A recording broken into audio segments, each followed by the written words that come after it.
오늘 말씀의 제목은 세상을 이기는 믿음. 부제는 믿음을 회방하는 이 세상의 본질이라는 말씀입니다. 우선 본문을 좀 다시 살펴보겠습니다. 성경을 읽다 보면은 우리말로 번역된 그 내용들이 정말 이해하기 어려운 표현들이 많이 있어요. 그래서 우리는 성경을 읽을 때 우리가 이해했다 이렇게 생각을 하지만 실상은 이해하지 못하고 마치 이해한 것처럼 그냥 넘어가는 그런 상황들이 너무나 많이 있습니다.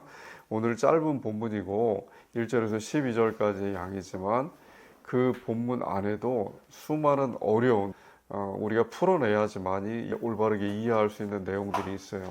물론 늘 말씀드리지만 성경을 완전하게 우린 이해할 수가 없어요. 성경을 완전하게 이해한다는 것은 인간적인 우리의 표현으로 한다면 진리에 대해서 내가 완전히 이해한다 이런 말도 되잖아요. 인간은 절대로 진리에 대해서 완전히 이해할 수가 없어요.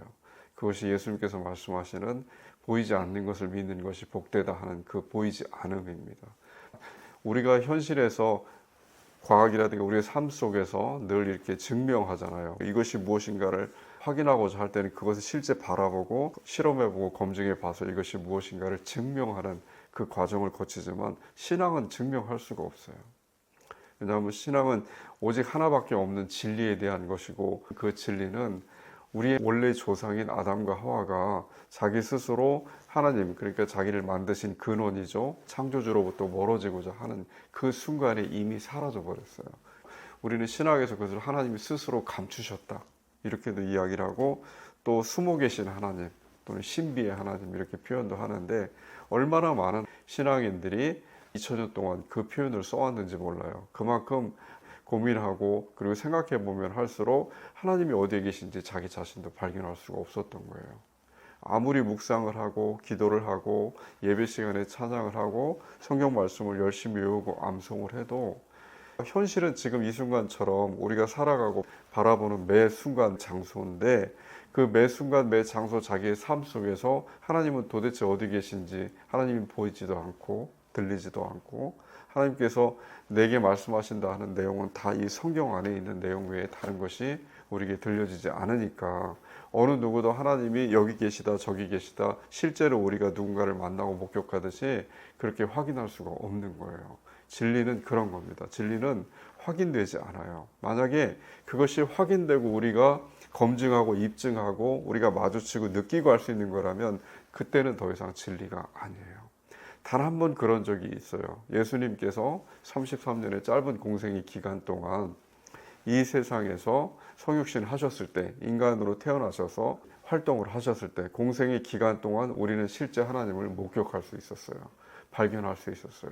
그런데 더 중요한 건 뭐냐면 그 33년을 함께 보낸 사람들, 예수님이 옆에 마치 지금 우리가 서로가 서로 옆에 있듯이 그렇게 옆에 있는 것을 보고 느끼고 했던 사람들이 예수님이 하나님이시라는 사실을 몰랐어요. 그러니까 결국에 그 짧은 시간 공생의 기간 동안 33년을 같이 했던 사람들도 하나님이 정말 유일무이하게 단 한 번 그렇게 이 세상에 당신께서 직접 지으신 이 세상에 창조하신 세상에 나타나셨는데 그 시간에조차도 사람들은 그분이 하나님이신지를 몰랐어요. 몰랐으니까 결국에는 그것은 마치 지금 현재 우리가 하나님을 만나지 못하는 것과 다른 게 없죠. 동일한 시간이었어요. 하나님은 이 세상에게 스스로를 나타내지 않으셨어요. 그러면 하나님이 나타내시는 방법이 예수님처럼 우리와 함께 계시는 시간도 있었지만 대부분 하나님 당신을 나타내시는 방법은 우리가 계시라고 하는 지난 시간에 우리가 배운 그 계시의 방법을 통해서 나는 누구이다. 어떤 존재다 하는 것을 나타내시는 거예요. 그것을 통해서 우리는 하나님이 어떤 분이신가를 알 수 있고 추정할 수 있을 뿐이지 그 계시를 통해서도 우리는 정확하게 하나님이 어떤 분이시다 하고 확정할 수가 없어요. 그게 진리의 어떤 특징입니다. 진리는 확정할 수 없는 것이다 하는 것이 오늘 본문의 내용 중에 하나입니다. 모든 만물은 5장 1절에 보면은 하나님께로부터 난 자라는 표현이 있어요. 이것이 헬라어로 겟나오라는 표현인데 이 겟나오라는 것은 원래는 이제 아버지 된다, 남자가 아버지가 된다 이 뜻이에요. 그러니까 성부 하나님은 남자로 이렇게 묘사가 돼 있으니까 하나님은 성이 없으시지만 하나님이 아버지가 되시는 거니까 다른 어떤 존재들처럼 하나님께서 창조하신 존재는 아니라는 거죠. 누가? 신앙인들은 하나님이 예수님처럼 나은 자들이다 이렇게 표현을 해요. 그러니까 얼마나 이 말씀이 우리에게 중요하냐면은 다른 피조물들은 만들어진 존재들이에요. 하나님과 관계가 없어요. 하나님이 그 창조된 존재들에 대해서 더 이상의 하나님의 뜻을 펼치기를 원치 않으셨으니까, 스스로를 감추셨으니까. 왜? 인간이 아담과 하와가 하나님을 떠나서 스스로 살고자 했을 때 그런 결정을 내리셨기 때문에. 그런데 하나님을 낳은 자들, 첫 번째 낳은 자는 예수 그리스도, 우리 하나님이시고, 그 다음에 예수 그리스도가 그 마음에 살아계신 사람들, 우리가 신앙인들이라고 하는 우리 자신들은 하나님께서 우리를 인정하실 때 너는 더 이상 만들어진 피조물이 아니고 예수 그리스도 나의 첫 번째 장자처럼 너희도 낳은 자들이다. 이렇게 표현을 하시는 거예요. 겟나오라는 그 아버지 되심을 표현하셨으니까 5장 1절은 굉장히 축복된 복음의 말씀이다. 이렇게 이해를 하시면 됩니다. 그런데 이제 이 세상은 여전히 피조물의 상태로 머문다는 뜻도 되죠. 왜냐하면 신앙인들이 나은 존재들이라는 것은 다른 존재들은 만들어진 존재로 그렇게 마치 아담과 하와가 자기 자신이 하나님을 통해서 만들어졌지만 그럼에도 불구하고 하나님께서 형상을 통해서 마치 지금 우리들처럼 나은 자로 그렇게 인정을 해주셨는데 스스로 떠났잖아요. 그러니까 아담과 하와를 통해서 이 세상 모든 우주, 자연, 모든 이 세상의 피조물들이 아담과 하와처럼 하나님으로부터 멀어지고 어떻게 보면 에덴 동산에 쫓겨나듯이 하나님의 마음속에서 쫓겨났어요. 그렇게 하다 보니까 더 이상 하나님을 발견할 수 없는 사람들이 자기의 근원을 찾기 위해서 몸부림치는 가운데 여러 가지 방법을 사용했죠. 우리가 배웠듯이 철학이라든가 과학이라든가 또는 여러 가지 지혜를 사용해서, 이 세상의 지혜죠. 자기의 근원이 무엇인가, 과연 이 세상이 궁극적으로 무엇으로 이루어져 있는가를 찾기 위해서 노력을 많이 했어요. 결국에는 숨겨져 있는 진리는 드러나지 않으니까 자기가 찾는 모든 것들, 이 세상이 찾는 모든 것들이 결국에는 진리에 닿는 것이 아니고 진리와 비슷한 모방된 모사품들의 마음이 현혹되는 것들이에요. 그것이 주로 뭐냐면은 보이는 것들, 들리는 것들. 그러니까 이 세상의 종교들은 예외 없이 보이는 것을 추구해요. 종교의 특성이 뭐냐고 한마디로 얘기한다면 형식부터 해서 형식이나 의복이나 또는 의식이라든가 아니면 예식이라든가 종교의 어떤 관리라든가 이 모든 것들이 보이는 것에 집착을 해요. 그래서 무엇인가 화려한 것들, 그 보이는 것들이 나타내는 상징, 의미 이런 것들을 추구합니다. 그런 것들이 예외 없이 종교라고 보시면 돼요. 그러니까 종교인들의 특징, 무엇인가 다른 종교와 구별되기 위해서 자기 자신의 어떤 외형을 갖다가 다르게 구분해서 다른 세상 사람들이 볼 때 나는 어떤 종교인이다 하고 보여지게 하는 것, 그것도 종교의 특징이에요. 그러니까 하나님은 우리에게 그걸 원하시지 않으시거든요. 구약 성경, 신약 성경 공통적으로 하나님께서 금지하신 것이 하나 있어요. 그것이 우상 숭배예요. 우상 숭배는 다른 것이 아니고 보이고 느껴지고 들려지는 것들에 대한 금지예요. 그것들이 진리를 대신할 수 없다 하는 거예요. 하나님 자신도 온전하게 그 본체로서의 진리시지만 하나님께서 말씀하시는 모든 것들, 하나님께서 뜻하시는 이 세상에 펼치시는 하나님의 뜻은 우리가 참된 진리라고 이해를 하고 설명을 할 수가 있어요. 그런데 이 세상은 그것을 발견할 수가 없으니까 어떻게 해서든 보이는 것들, 들려지는 것들, 느껴지는 것들을 가지고 진리를 만들려고 하고 있어요. 그런데 그 진리가 결코 진리가 될 수 없으니까 방황을 하게 되는 거죠. 그리고 가정을 하게 되고 진리가 아님을 알면서도 그것을 진리라고 인정을 하거나 아니면 진리인지 아닌지 모르는 상태에서 그저 진리라고 믿고 따르는 방법 외에 다른 게 없으니까 그 길을 따라가는 것이 이 세상의 종교나 철학이나 과학이 추구하는 바예요. 과학은 아주 대표적이죠. 무엇이든 눈에 보이고 검증되고 확인되는 그 원리, 내가 실증할 수 없는 것들은 절대 인정하지 않는 것이 과학의 특성이에요.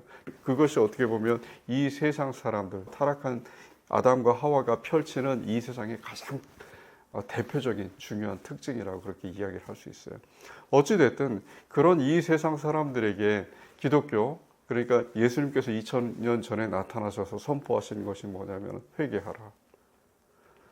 그러니까 2000년 전에도 지금 현재와 마찬가지로 그 당시에는 로마 시대였는데 고대 문명 중에서 가장 찬란한 문명이었잖아요. 그 시간 동안에 사람들이 엄청나게 많은 철학적인 발전이라든가 인류의 어떤 우리가 지성이라고 하는 것들의 발전이 이루어졌어요. 그러니까 그 시간에 어떻게 보면은 지금 현재 어떤 철학자가 그렇게 표현하잖아요. 지금 현재 현대 철학도 결국에는 고대 2400년 전 BC 5세기에 살았던 플라톤 철학에 대한 각주다 이렇게 표현하는 사람이 있어요.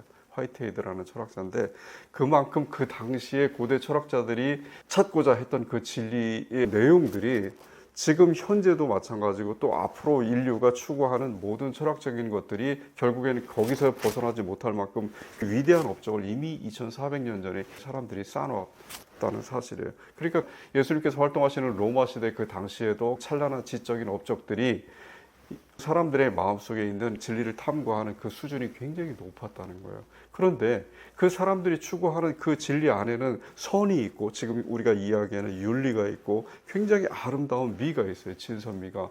그런데 그 진선미에 몰입해 사람들이 이제 진리를 우리가 찾는구나 하고 마음속에서 안심하기도 하고 또 계속해서 탐구하고자 하는 그 마음을 가지고 열심히 이 세상의 진리를 추구하는 사람들에게 어느 날 갑자기 예수 그리스도라는 젊은 청년이 나타나서 회개하라.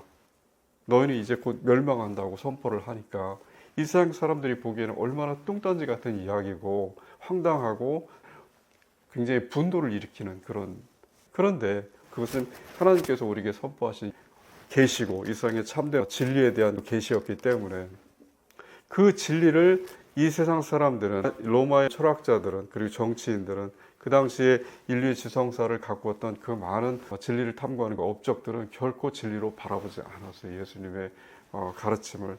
왜냐하면 자신이 있었으니까.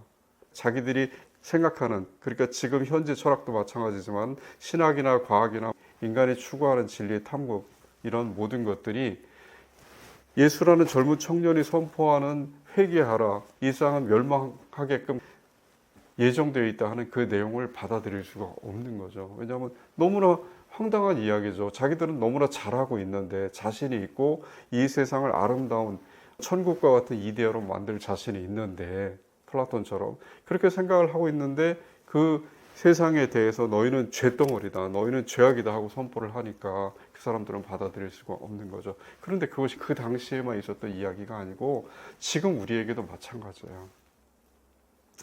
우리 그리스도인들 안에도 양과 염소할 때 그 염소의 무리들이 있어요.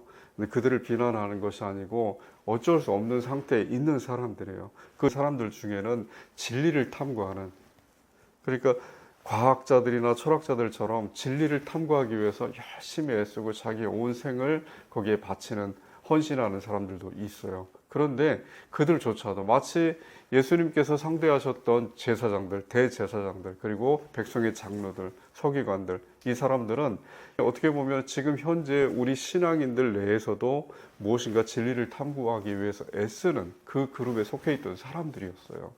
수준 높은 그런 교양을 가지고 있고 지적인 실력을 가지고 있는 사람들인데 그들도 로마의 철학자들처럼 그리스 철학자들처럼 자기들이 보는 것과 느끼는 것과 여기에 한정되어 있는 진리를 탐구했어요. 그러니까 유대인들이 추구했던 예수님께 바라던 것은 단 한 가지. 당신이 하나님이라면 당신이 하나님과 같은 이적을 기적을 우리에게 보여달라 하는 것이었어요. 그것을 통해서만 나는 당신을 확인할 수 있겠다.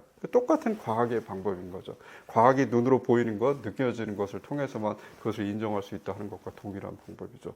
그러니까 결국에는 지금 현재 우리가 추구하고 있는 진리냐 진리가 아니냐 하는 오늘 본문에 나와 있는 내용들의 핵심은 뭐냐면 눈에 보이는 것, 들리는 것, 느껴지고 만져지고 확인하는 것을 추구하느냐 그것을 통해서 내가 진짜 하나님을 믿는지 안 믿는지를 확인하느냐 그렇지 않고 내 마음속에서 그러니까 내 육체에서 밖으로 나와서 세상을 바라봐서 하나님을 발견하는 것이 아니고 자기 안으로 들어가서 자기 안에 내면에서 자기의 사유 속에서 이제 자기의 생각으로 그치는 것이 아니고 자기가 자기 자신과 대화하는 것이 철학이에요.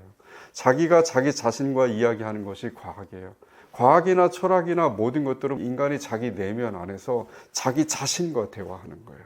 또는 타인을 자기 안에 받아들여서 타인과 자기가 대화하는 것이 이 세상의 방식이에요. 근데 오늘 본문에 나와 있는 예수님께서 하나님이시라는 그 사실을 자기 안에 내면에서 믿는 우리 신앙인들은 자기 안에서 자기와 자기 자신, 자기와 타자가 이야기를 하는 것이 아니고 오직 자기와 예수 그리스도만이 대화를 해요. 그러니까 자기 자신이 분열되어 있지 않은 상태로, 통합되어 있는 상태로 예수님과만 대화를 하고, 대화하는 과정에서 물론 여러 가지 우리가 삶에서 보여주는 모습처럼 우리는 실수하고 넘어지고 끊임없이 인간적인 모습이 겉으로 드러나지만, 속에서는 언제나 그런 흔들림 속에서도 자기 자신 안에서 예수님과 대화하는 그 자리로 다시 돌아가기 때문에 예수님의 음성이 마음속에서 계속 맴도는 거예요. 너는 어떻게 해야 된다? 어떻게 생각해야 된다? 어떻게 살아야 된다? 무엇이 진리다 하는 것이 끊임없이 자기 내면에서 맴도는 거예요. 그러니까 그 안에 들어가 있는 상태, 자기 자신의 영혼 안에서 예수님과 만나서 대화하는 상태를 우리는 기도하는 것이라고 얘기해요. 그러니까 쉬지 말고 기도하라는 그 뜻은 자기 자신과 대화하지 말고, 기도는 기도의 대상이 하나님이시잖아요. 자기 안에 있는 예수 그리스도와 끊임없이 대화하라는 얘기예요. 그러니까 무엇을 생각해도 예수님 어떻게 해야 될까요? 물론 그때 예수님께서 우리에게 들려주신 음성은 성경을 통해서 우리가 읽은 내용들이 대부분이에요. 그럴 수밖에 없죠. 왜냐하면 예수님은 다른 직접적인 계시를 하지 않으시니까 오직 성경을 통해서 우리에게 들려주신 이 계시의 말씀들만이 우리의 마음속에서 예수님의 음성으로 우리에게 되돌아와요. 대화하는 그 음성으로 되돌아와요. 우리가 성경을 진리라고 믿고 있듯이 성경 외엔 진리를 확인할 수 있는 방법이 어디 있어요, 이 세상에? 오직 성경 외엔 다른 게 없으니까 열심히 성경을 상고하는데, 어찌됐든 그렇게 하나님과 계속해서 내면에서 만나는 사람들만이 참된 신앙인들이다, 이렇게 이해를 하시면 맞습니다. 나머지는 다 우상이에요. 그리고 또 하나, 이 세상 사람들은 예수님께서 회개하라고 선포하셨을 때 예수님에 대해서 굉장히 적개심 분노를 가졌다고 했잖아요. 그것이 지금도 여전히 유효해요. 참된 진리가 아닌 것들만을 추구할 수밖에 없는 이 세상 사람들의 특징 속에서 나타나는 그 결과가 뭐냐면은, 참된 진리에 대한 분노, 적개심, 대적, 원수, 이것이 끊임없이 나타나요. 지난 시간에 우리가 하나님과 이 세상의 화해에 대해서 배웠어요. 예수님께서 중간에서 화해를 주선하시는 매개자로서 그렇게 인간의 죄를 용서하셔서 하나님을 원수로 생각하는 이 세상과 이 세상을 멸망시키기로 결정하시는, 이 세상을 원수로 생각하시는 하나님 사이를 중개하시는 그 예수님에 대해서 우리가 배웠는데, 그렇게 무엇인가 화해가 이루어져야 될 만큼 굉장히 서로를 미워하는 그 상태에 있는 것이 사실이에요. 무슨 얘기냐면, 이 세상은 하나님께서 선포하신 진리를 그냥 단순히 저거는 내가 생각하는 여러 진리 중에 하나야 하고 후보로 생각하지 않아요. 그것에 대해서 분노해요. 왜냐하면 자기들이 이 세상이 추구하고자 하는 그 선, 윤리, 굉장히 바른 이데아에 아름다운 질서 있고 꿈꾸는 세상, 우리가 영화에서 보는 세상, 그런 세상과는 너무나 극단적인 절망과 어둠과 멸망과 죽음, 이것만을 선포하니까 기독교에서 그걸 어떻게 받아들이겠어요? 인간은 희망적으로 유토피아를 꿈꾸며 살고자 하는데, 기독교에서 예수 그리스도라는 어떤 신인이 나타나셔서, 하나님이신 인간이 나타나셔서 너희는 이제 곧 멸망한다, 회개하지 않으면 너희는 영원한 죽음 속에 들어가게 될 것이다 하고 그렇게 선포를 하니까 얼마나 분노가 일어나겠어요. 그래서 실상 우리는 착각하는 것이 뭐냐면, 지금 현재 또 여러 가지 우리가 살아가는 과정 속에서 다른 타인들과 마주치면서 배우는 것들, 알게 모르게 영향을 받는 것들 중에는 지금 이야기하는 이런 이 세상이 추구하는 참된 아름다운 이 세상이 꿈꾸는 세상이 가르치는 내용들이 너무나 많이 있어요. 이 내용들이 우리에게 들어와 있기 때문에 우리는 이 세상과 하나님의 진리가 혼동되고 섞이는 그것을 자기 자신도 못 느끼지만 늘 경험하며 살아가는 거예요. 그러니까 성경에 있는 진리가 무엇이다 하고 생각을 할 때 자기 자신도 모르게 떠오르는 것이 그동안 살아오면서 마주쳤던, 그리고 접촉했던 사람들로부터 받은 철학과 과학과 이런 이 세상이 추구하는 것들. 왜냐하면 이 세상이 추구하는 것들이 너무나 아름다운 것들이 많이 있어요.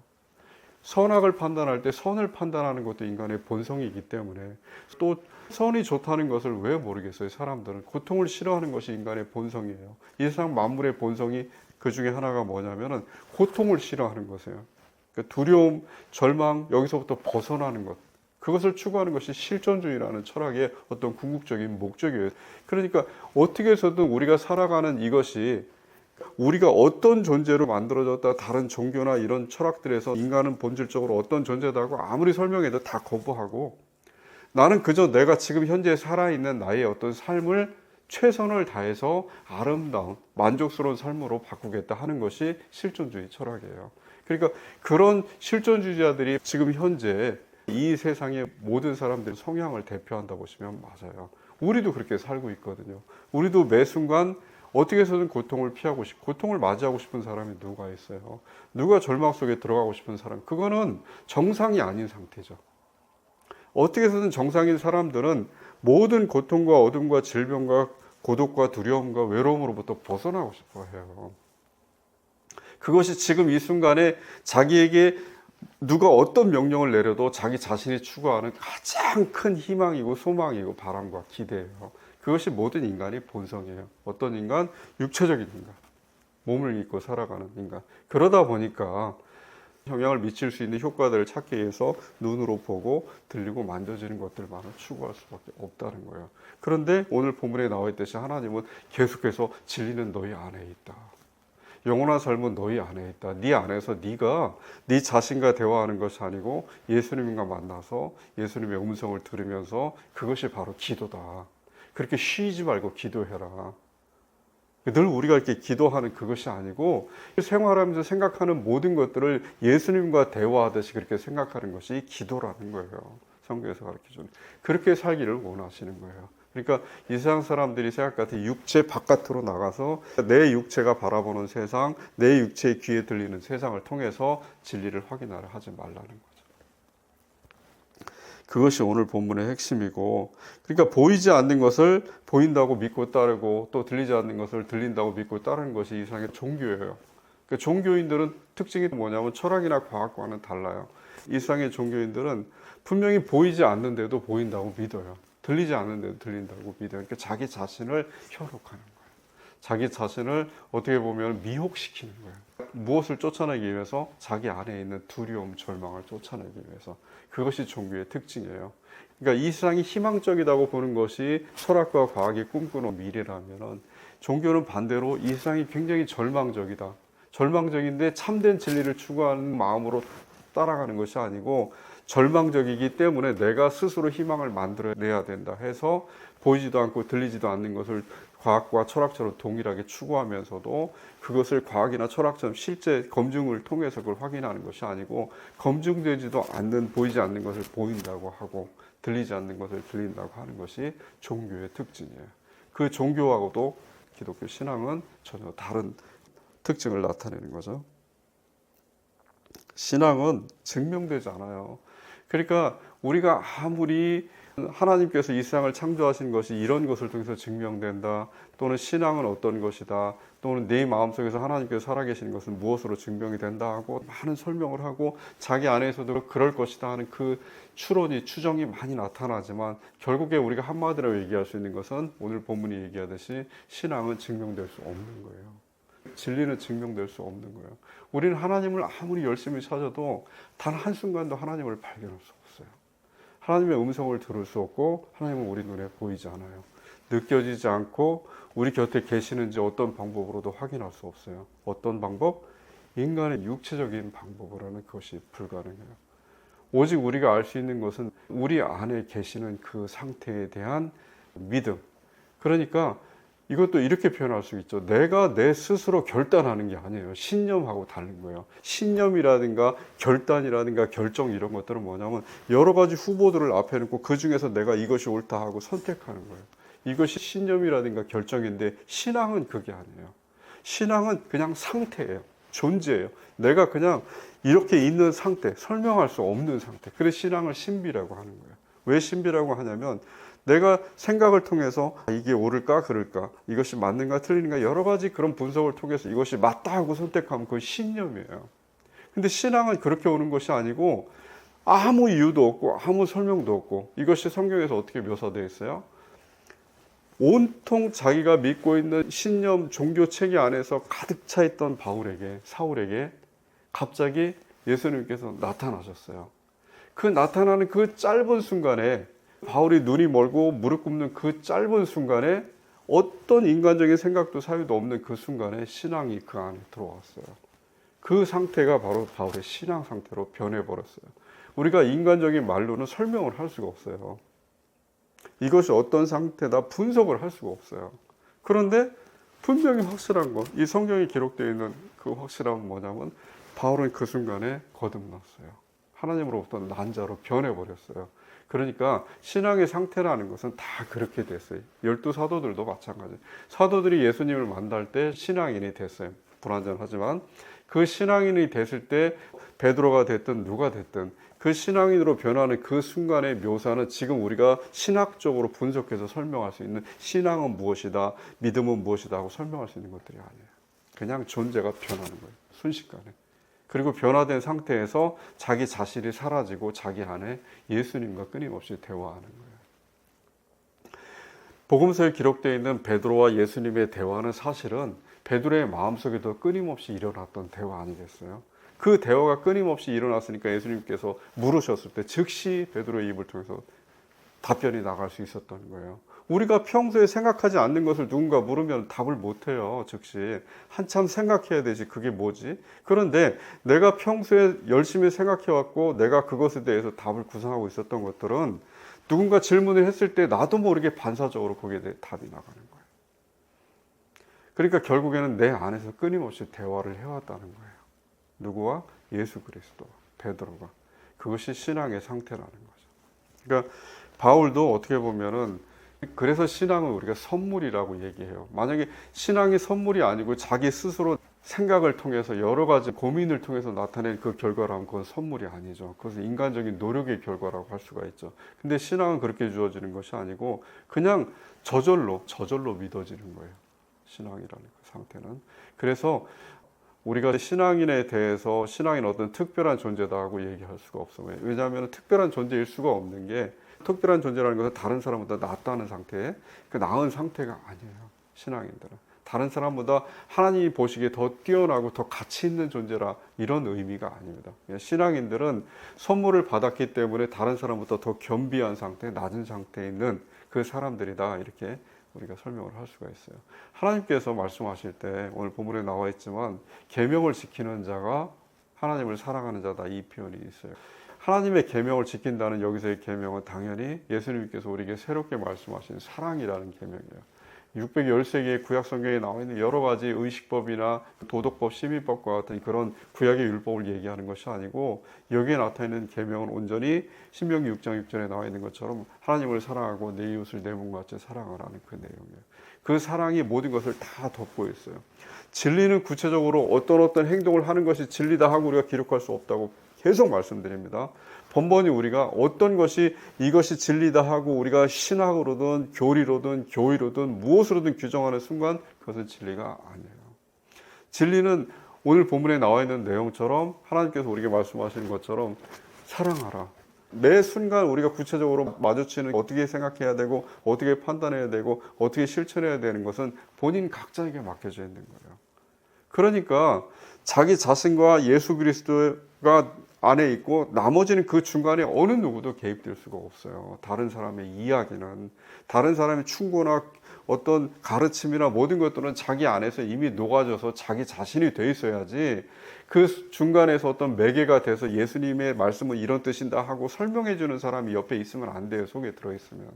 오직 자기 자신과 예수님과 그렇게 대화하는 상태만 있어야 된다는 것이 신앙의 상태라는 겁니다.